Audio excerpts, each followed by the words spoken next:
함께 사도신경으로 지난 고백하시겠습니다.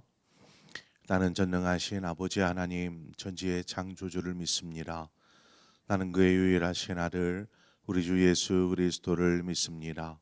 그는 성령으로 잉태되어 동정녀 마리아에게서 나시고 본디오 빌라도에게 고난을 받아 십자가에 못 박혀 죽으시고 장사된 지 사흘 만에 죽은 자 가운데서 다시 살아나셨으며 하늘에 오르시어 전능하신 아버지 하나님 우편에 앉아 계시다가 거기로부터 살아있는 자와 죽은 자를 심판하러 오십니다. 나는 성령을 믿으며 거룩한 공교회와 성도의 교제와 죄를 용서받는 것과 몸의 부활과 영생을 믿습니다. 아멘. 우리 함께 찬송가 320장 나의 죄를 정케 하사 주의 일꾼 삼으신 우리 함께 찬송하도록 하겠습니다. 찬송가 320장입니다.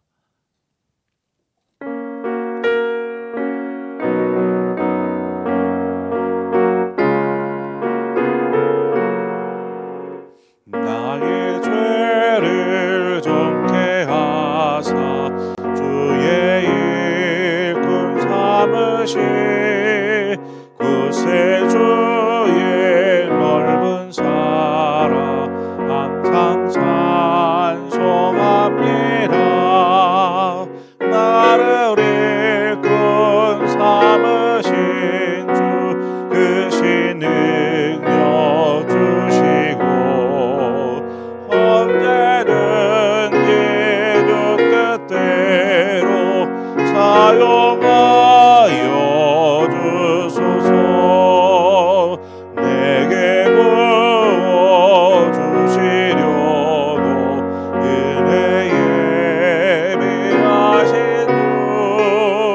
주의 은혜 채워주사 능력 있게 하소서.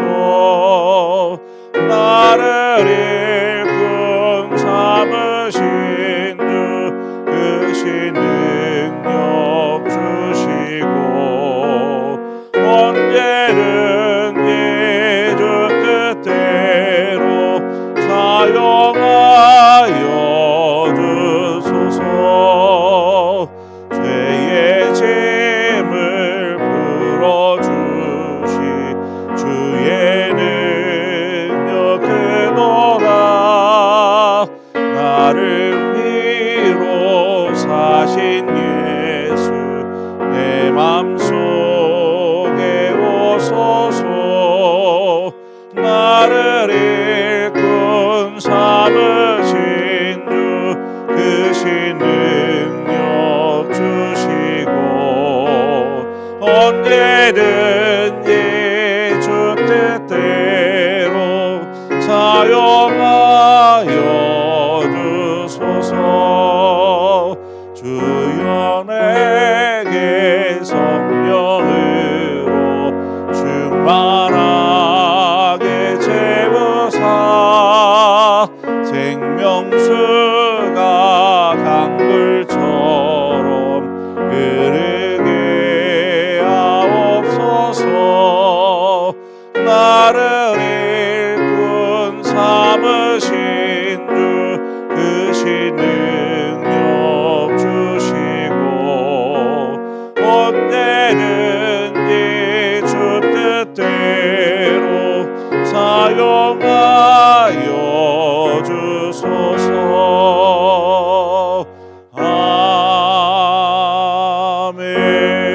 아멘. 하나님 말씀 보겠습니다. 역대하 11장 18절에서 마지막 23절의 말씀입니다. 역대하 11장 18절에서 마지막 23절의 말씀을 한 절씩 교독해서 보도록 하겠습니다. 르호보암이 다윗의 아들 여리못의 딸 마할랏을 아내로 삼았으니 마할랏은 이새의 아들 엘리압의 딸 아비하일의 소생이라.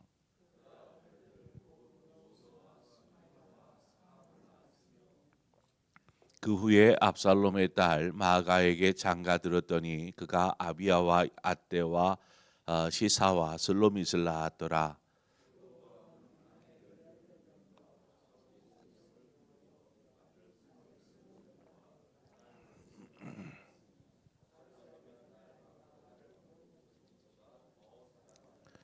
르호보암은 마아가의 아들 아비야를 후계자로 세웠으니 이는 그의 형제들 가운데 지도자로 삼아 왕으로 세우고자 함이었더라.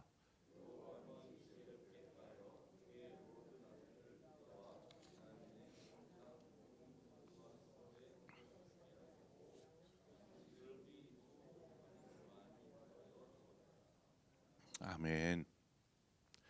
어, 솔로몬을 이어서 이스라엘의 왕이 된 이 르호보암, 이 르호보암이 그 이스라엘이 이제 북쪽과 남쪽 이렇게 두 곳으로 두 동강이 난 상태이다 보니까 남유다의 어떤 반쪽 왕으로서 이제 전락해 버린 르호보암의 가족사를 이야기하고 있습니다. 르호보암은 18명의 아내와 60명의 첩을 두었습니다. 또한 그들에게서 28명의 아들과 또 60명의 딸을 낳았죠. 숫자만을 놓고 보면 참 엄청 많다라는 생각을 하게 됩니다. 어, 그렇게 생각할지 모르지만 르호보암의 아버지 이 솔로몬에 비하면 뭐 세 발의 피다 뭐 할 수 있죠. 솔로몬은 700명의 아내와 300명의 첩을 두었습니다. 솔로몬이 하나님을 떠나 타락해 버렸던 이유 중에 하나가 바로 여기에서부터 시작이 되었습니다.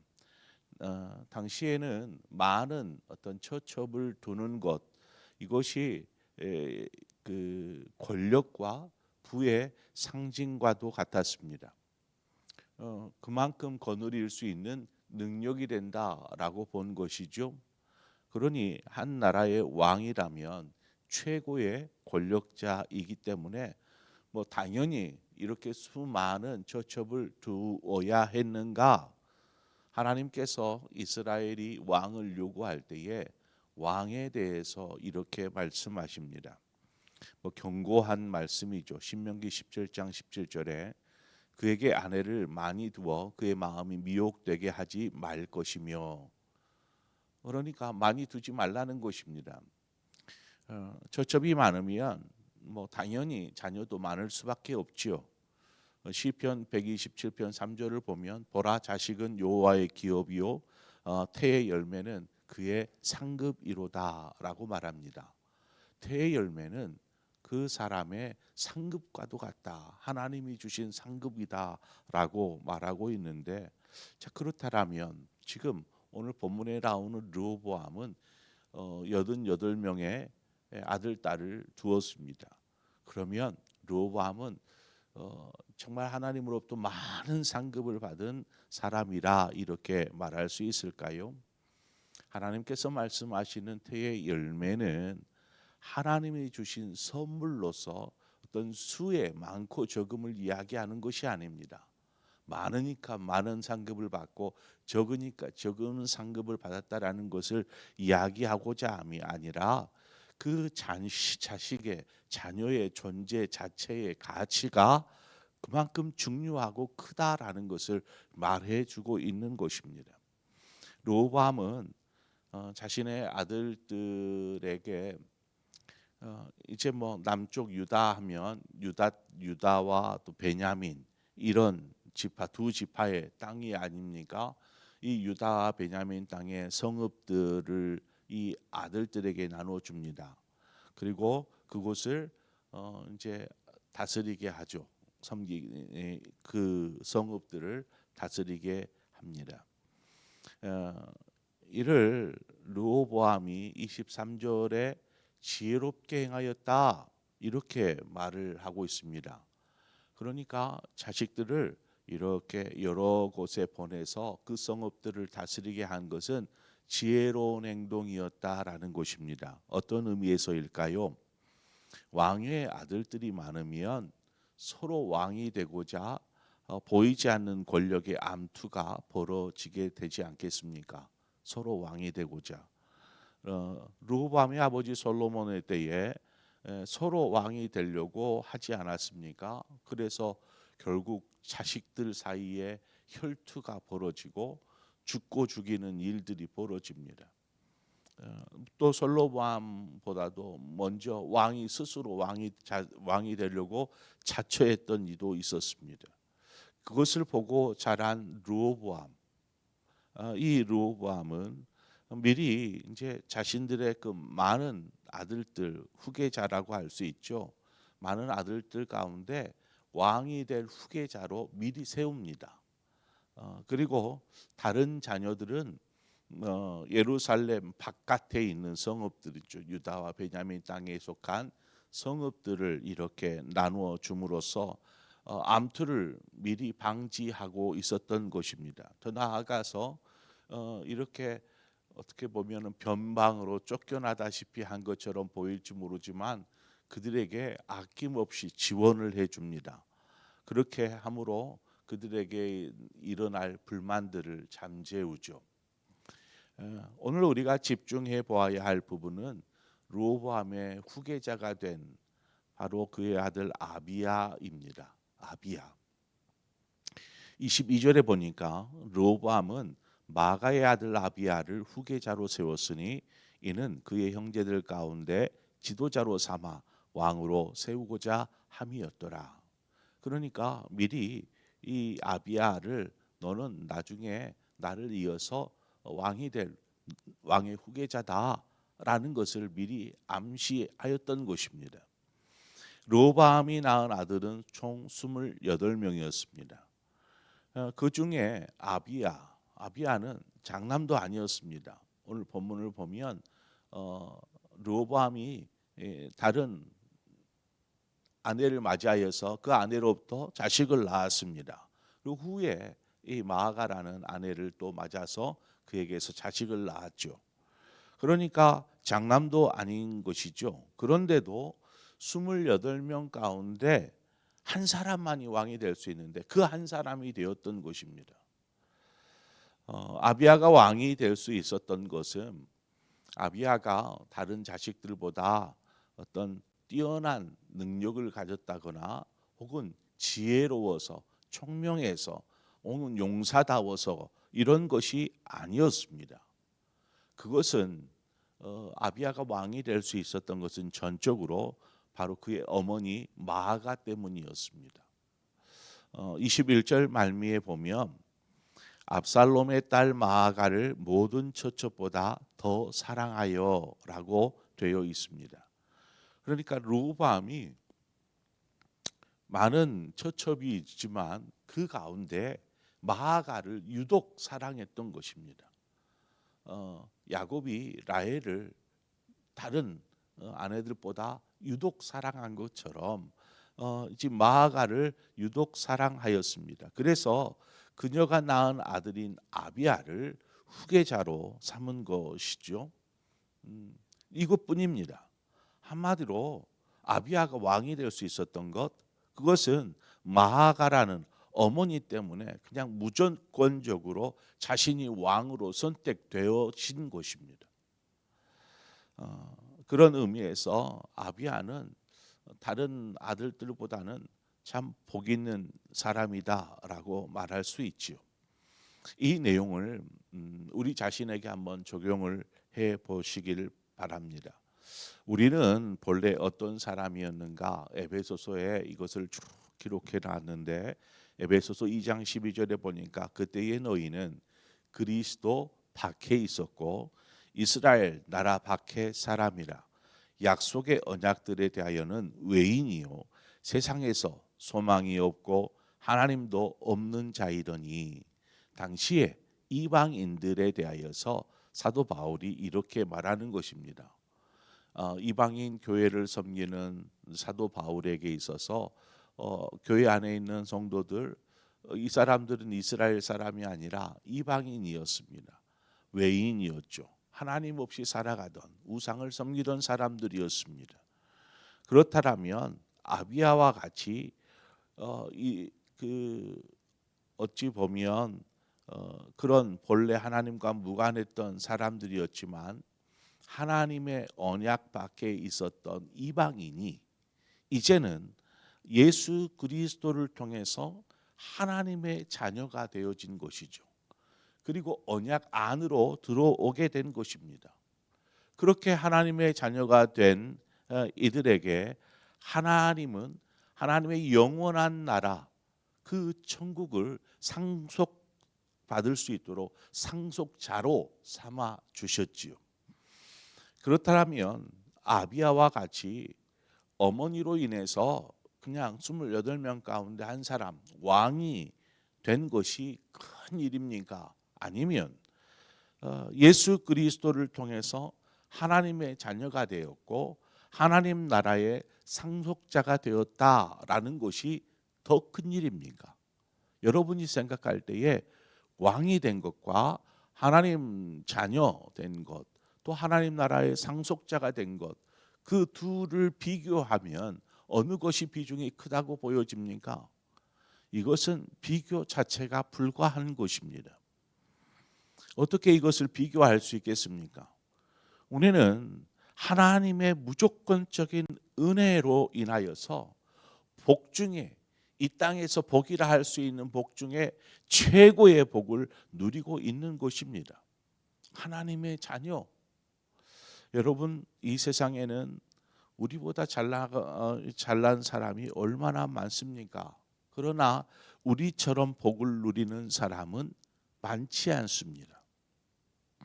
에베소서 3장 6절에 보면 이는 이방인들이 복음으로 말미암아 그리스도 안에서 함께 상속자가 되고 함께 지체가 되고 함께 약속에 참여하는 자가 됨이라 말씀합니다.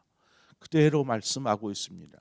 예수 그리스도를 인하여서 우리는 하나님의 자녀요 상속자가 되었고 한 지체가 되었을 뿐만 아니라 이제 하나님께서 약속하신 그 약속에 참여자가 되었다라고 말하고 있죠. 사도 바울은 자신에 대해서 지극히 작은 자보다 더 작은 나에게라고 말합니다. 그러니까 나는 보잘것없는 사람이었습니다. 그런 나에게 하나님께서 은혜를 베풀어 주신 것, 하나님의 자녀 삼아 주신 것, 이것은 측량할 수 없는 그리스도의 풍성함 때문입니다 라고 말합니다. 그리스도의 그 사랑의 풍성함, 구원의 풍성함, 그 풍성함이 없었다라면 나는 영원히 그 그리스도인들을 붙잡아서 옥에 가두고 핍박하는 사람으로 살다가 뭐 이 땅에서는 조금 잘 살 수도 있었을지 모르지만 인정받고 살았을지 모르지만 영원한 멸망에 이르렀을 것입니다 라는 것입니다. 그렇게 말하면서 하나님의 놀라운 은혜의 선물을 내가 받았고 그 선물을 따라 지금 내가 복음의 일꾼이 된 것입니다 라는 것입니다. 그 은혜, 감당할 수 없는 은혜, 너무나 큰 은혜, 이 은혜를 그냥 아무런 조건 없이 받고 나니 내 삶이 하나님 앞에 다시금 이렇게 드려지는 하나님의 복음의 일꾼으로 자신은 살고 있다라고 고백하고 있습니다.